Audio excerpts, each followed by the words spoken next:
And one. Thanks for joining us here on 9 News Watch for an update from the 9 News Weather Center. I'm meteorologist Chris Bianchi, and we've been tracking some of these slow-moving storms that have led to a flash flood emergency in parts of Larimer County. That would be in Miller Fork, and that's the Cameron Peak burn scar area. And then also in Denver, we do have some flood advisories that are in place. It has been a very busy day of a lot of active weather across the state. Flash flood watch in place throughout much of Colorado, but the bigger concern right now is a lot of these slow-moving storms just kind of crawling along through the northern mountains.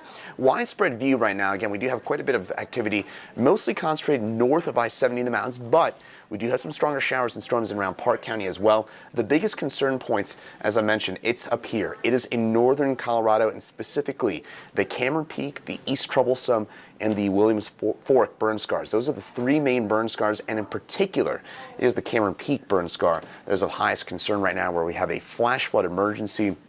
And it is extremely rare to get flash flood emergencies. That means, typically speaking, that you're talking about a life or death situation. In fact, the wording from the National Weather Service is, this is a life-threatening situation. So if you're joining us or know anybody in and around the Glen Haven, west of Rustic on Highway 14, that part of Larimer County. Again, this is northwest Larimer County, the Cameron Peak burn scar.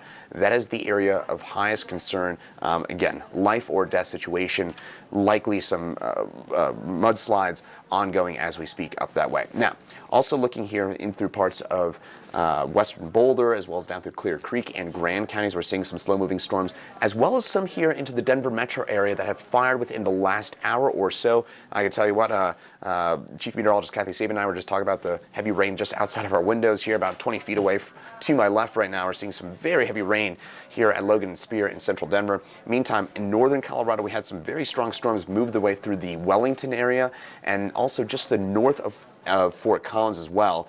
Unfortunately, the real worst case scenario with this is these heavy rains have been really concentrated over the burn scars. I mean, just a worst case scenario here in the mountains right now, where that heaviest rain has been very concentrated in the mountains. Another note I kind of want to point out as well is that Estes Park has seen a lot of heavy rainfall over the last 2 hours, and I would imagine that there are some flood issues in around the town of Estes Park.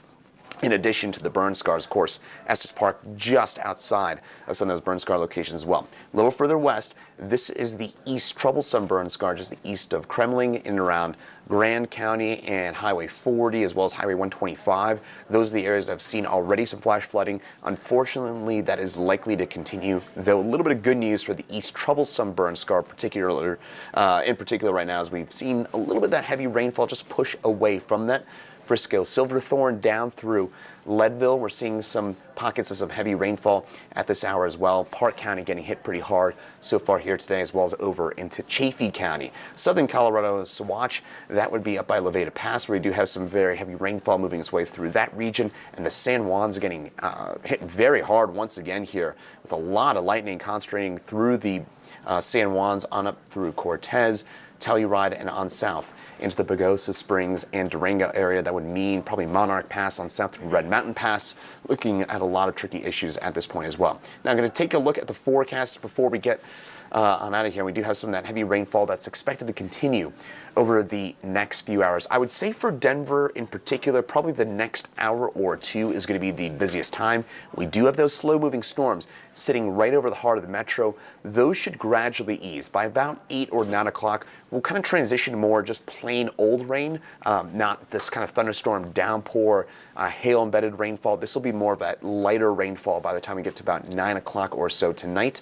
Then tomorrow, we're going to do it all over again here, folks. And this is something we've been emphasizing for a few days here at 9 News, is that this setup that we've got, this rainfall setup, is one that could lead to some prolonged periods of some very heavy rainfall. And this is going to last through Saturday and Sunday. So it's a soggy weekend. It is a stormy weekend. And it is unfortunately, we're looking at a very high impact kind of setup for us as we head over the course of the next 24 to 36 hours. Things should gradually start to ease. I think by Sunday will be a little bit better. So if you're looking for some good news, by Sunday, the heaviest of the rainfall will shift south of I-70. North of I-70 will still have some heavier rainfall around, but it'll be a bit more scattered in nature. Unfortunately, over the course of the next 24 to 36 hours, that rain will be very, very heavy. Chief Meteorologist Kathy Sabin will have an update for you in the next few hours. In the meantime, I'm meteorologist Chris Bianchi here in the 9 News Weather Center.